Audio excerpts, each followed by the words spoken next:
Hey everyone, I'm Bitter Steve, and we've got a quick experiment today based on a previous video.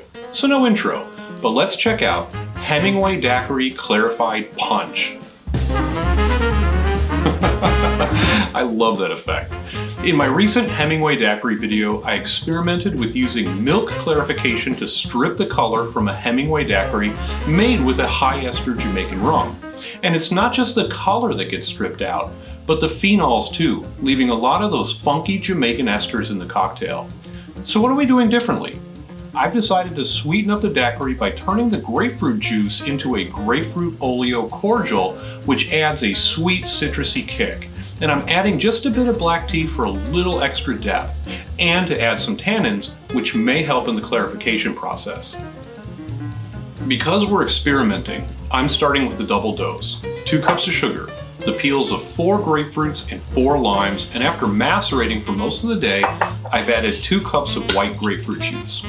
I ended up with a whopping 24 ounces of cordial, which surprised me, and I believe that the white sugar caused this, since the raw sugar from my last experiment only added an additional 10 to 15% volume to the total volume.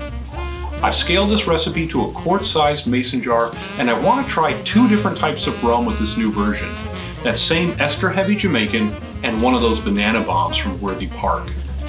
Our recipe is here, and I'm going to set this in the fridge overnight to lager. What does that mean? I want this to cool down, allowing more of the solids to precipitate out of solution. This will make clarification much easier once we add it to the milk.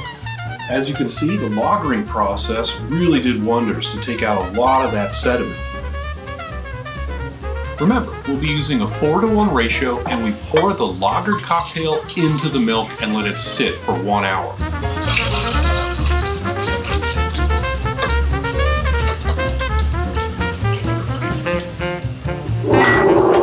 Afterwards, we will run it through a coffee filter 2 to 3 times, pouring the clarified punch right back onto the curds in the filter. Just to note, this took forever, and I even changed the coffee filter halfway through. You're also not supposed to disturb the curds when pouring the cocktail back through, and I haven't figured that out quite yet. What's your secret? Let me know below. A quick note, this finished so late last night I just threw everything back in the fridge and decided to finish filming today. But look at that, the stolen version clouded up. This means either the milk didn't do a thorough enough job, or I disturbed the curds too much while changing the coffee filter. I even ran it through a double coffee filter this afternoon, and this is just too small to filter out. For comparison, here's a Jamaican version I did last week, where I accidentally used raw sugar. There it is, both versions of the clarified Hemingway Punch. Now obviously I'm a little disappointed with the clarification on this one, but sometimes you just gotta roll with it, and I'm sure it doesn't affect the flavor. So let's check them out.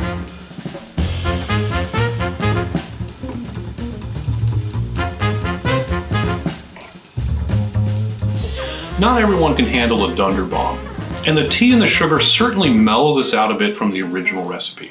Look, listen, if you like that crazy Hampton Estates flavor, use the original version from my prior video, but this one is certainly more accessible.